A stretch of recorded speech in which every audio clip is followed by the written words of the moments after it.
Welcome to Gaining Vision. I'm Melanie. Thanks so much for clicking. To my returning family, the Visionaries, thank you for your continuous love and support. If you're new to the channel, welcome. Please feel at home. If you enjoy my content, I encourage you to hit that subscribe button and please don't forget to like and share. I always love listening to Minister Pandor of South Africa speak, whether it's in an interview, addressing an audience.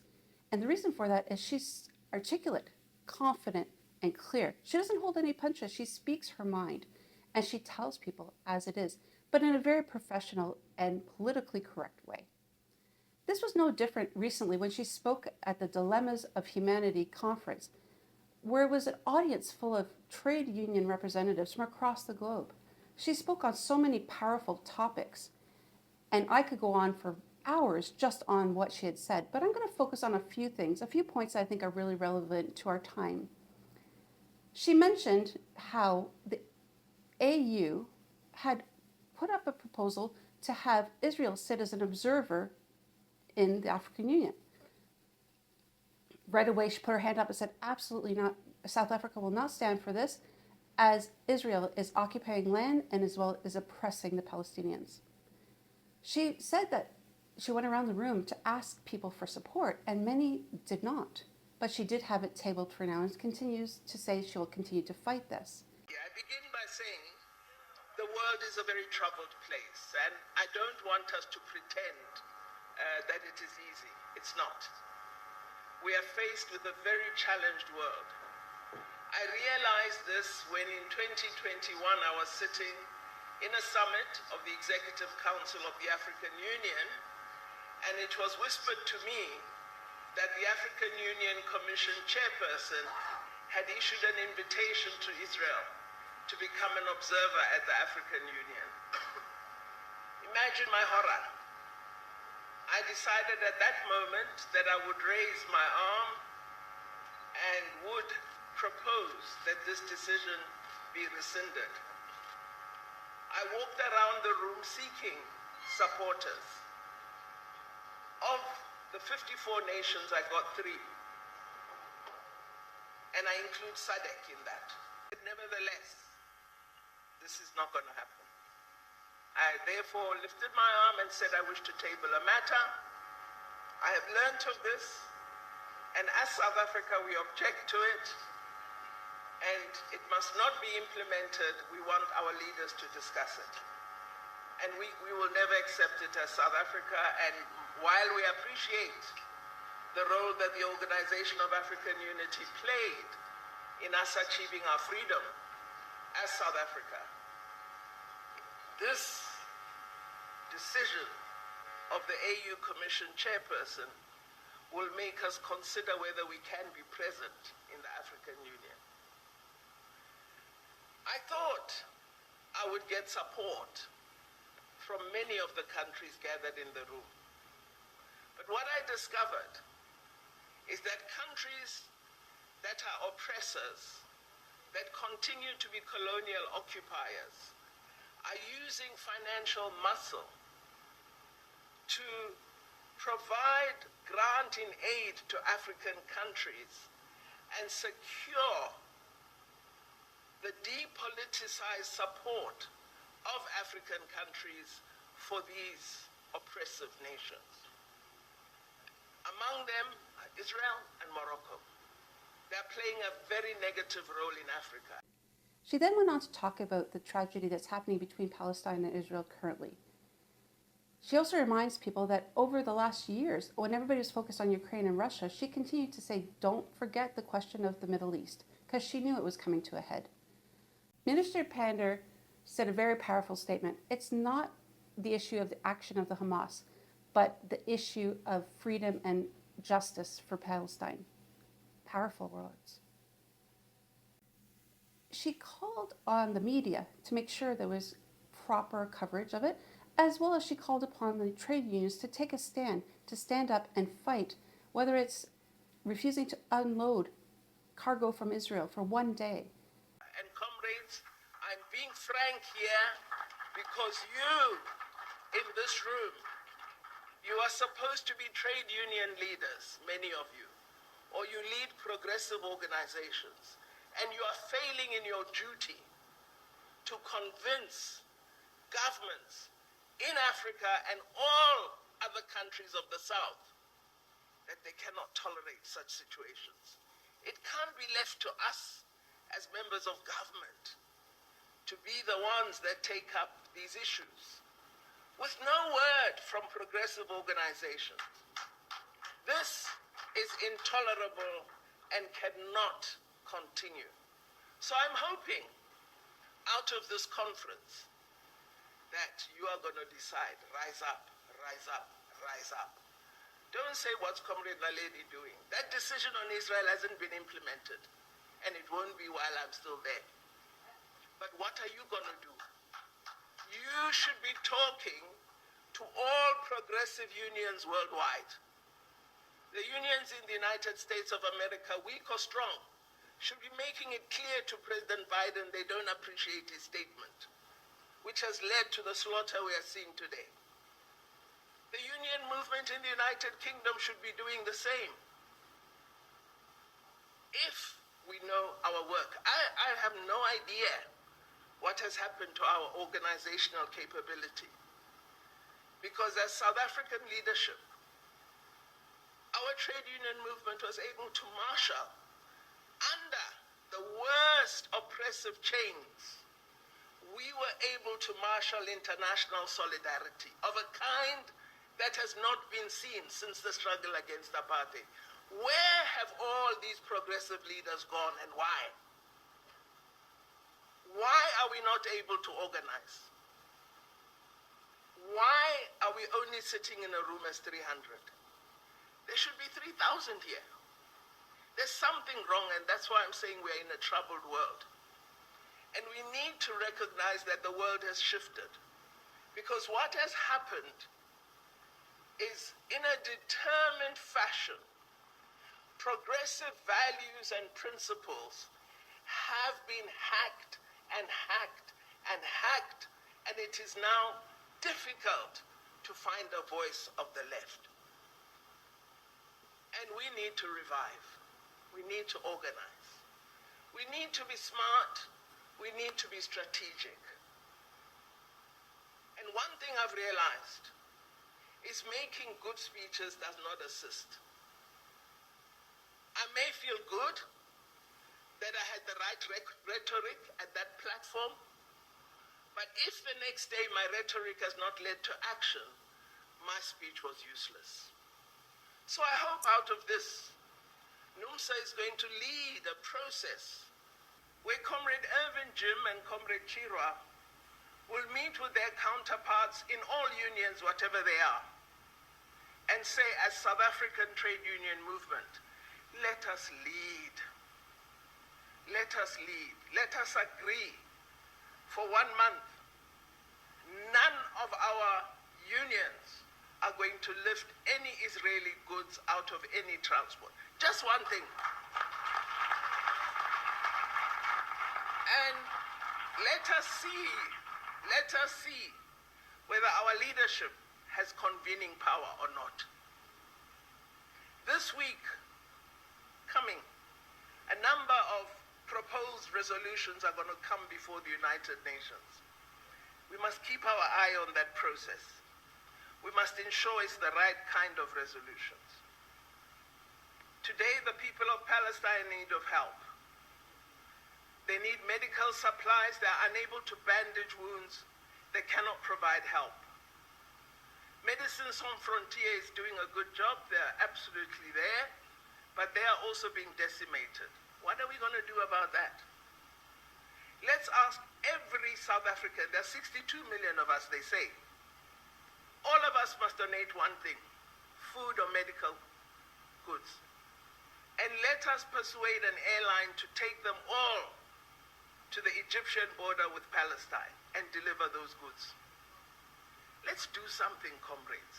Let's stop talking, because the world is in a terrible place, and all it needs are a few good men and women, are organizers, strategists. And not to organize because you're NUMSA only, but to organize everybody. What we have to put aside if you want to change the world are divisions between us. Because it doesn't make any sense to believe that I must be the most progressive, the most left, the most radical, and the world is suffering. The most progressive thing is to unite and get action. And that's what I hope you're going to begin to do. So anyway, on my story, on the presence of Israel as an observer in the African Union, I have managed to pause it for now with the support of my president, but it's not off the table in the AU. So again, I'm asking you, pay attention. Having said that, because I prepared very hard, I'm going to present my speech. And I begin by saying, one of the things we must realize is the developing South is caught in the middle of rising global tensions. I know it is not correct to speak of the South as though it's a homogeneous entity. But from my experience, I can say to you, it is the region that most hopefully has the basis and foundation for the kind of radical shift we need. So I look to countries of the South, not the North.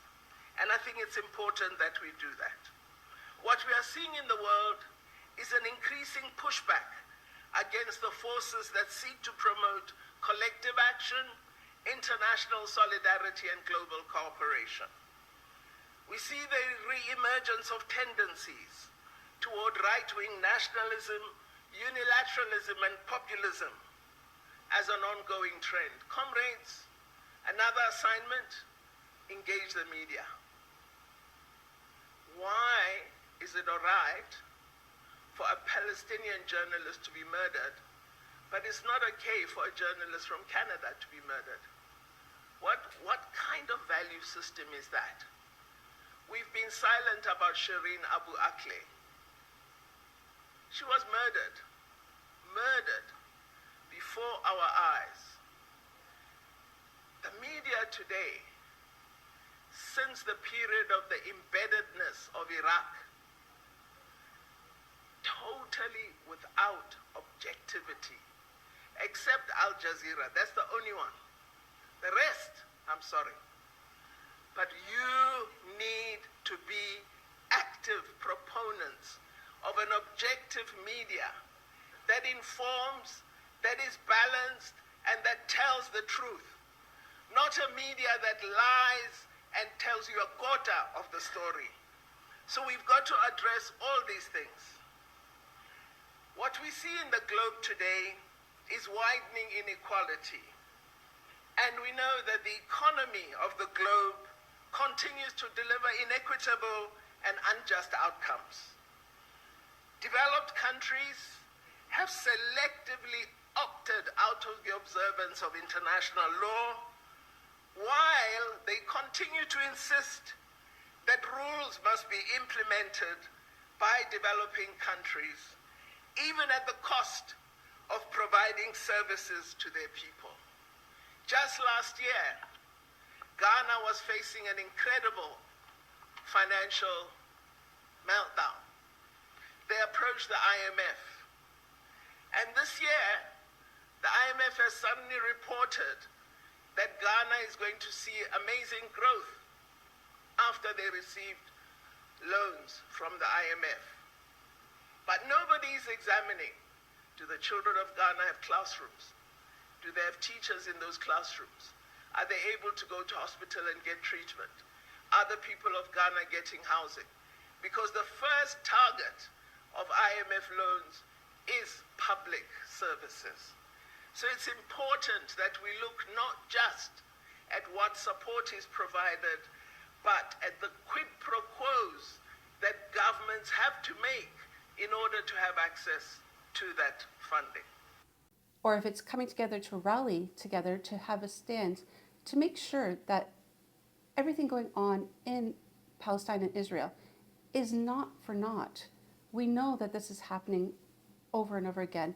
And I know that she was saying, just like South Africa, never giving up, it's watching apartheid over again. And she spoke to this very passionately, not only in her speech, but again when she was interviewed afterwards by SABC. The way she articulates herself always makes me go, wow, I want to be like her. It's important important, and I'm glad South African media is so open on these questions, that we shouldn't pretend that the people of Palestine are not suffering under the yoke of oppression and occupation. We know this for a fact. The world knows it. But some choose to pretend that this is not the case. It would be intolerable from our perspective that an occupying country be given a presence in the African Union, which implies that that country is acting in terms of all the values and principles elaborated in the Charter of the AU. It's always vital when we discuss this matter to say one of the aspects of the AU Charter is a rejection of imperialism, occupation of any kind, infringement of sovereignty and territorial integrity. These are principles we refer to when we speak of Ukraine, but we don't refer to them when we speak of the people of Palestine. And we're saying, as the African Union, we have a duty to uphold our own charter, nothing else, not a new demand, not a new principle, but actually what exists on paper and has been signed on to by all of us. You have also challenged the delegates, particularly the Labour in South Africa, that they must act, for example, at times refuse to offload the cargo from Israel. I raise this matter because, whenever I'm in an audience such as this one, I'm asked by delegates, what's the government doing? Why is government not doing this? Why is government not doing that? And so I was asking them, what are you, as the trade union movement and organs of civil society, doing? You are far more powerful than an individual South African Minister of International Relations and Cooperation.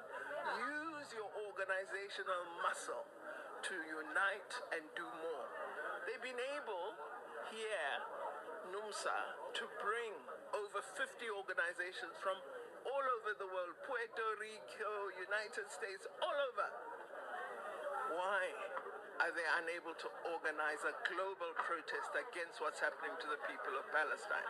So I'm saying, let us move from rhetoric to action, but not just us in government.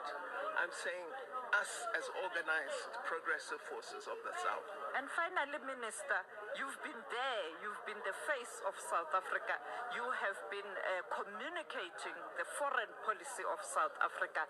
It has been 2 difficult years, the war in Ukraine, and now the Middle East question. You warned the world last year that you are focusing on Ukraine. You have forgotten the Middle East question. As a human being, it does take toll. Well, certainly it does, but I think we have to continue.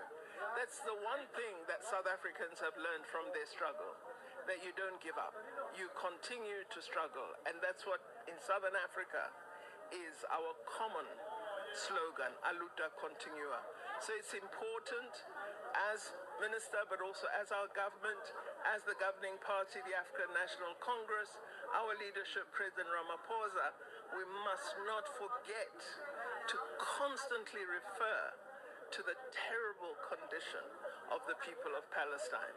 It is actually just a bad stain on humanity that such a situation is allowed to go. As we watch buildings being bombed to the ground, people being killed, children dying, people not able to receive care in hospital, that countries can cut off fuel, electricity, food distribution from a people, a whole people, many of whom are not involved in what the issue is said to be about. The true issue is not the action of Hamas. The true issue is the question of the freedom and justice for people of Palestine. And this matter must be addressed. Because she's clear, concisive, but very unbiased. She speaks how it is, but she says what she feels, and she represents South Africa so calmly, confidently, collectively. I'd love to hear your thoughts on this particular speech. Take a listen to the entire speech, because it is definitely action-packed, because I think it is so powerful. I'd love to hear your thoughts and ideas on what Minister Pandor had to say. Drop them in the comments below. And please don't forget to hit that notification button, like and share, and we'll see you next time. Bye.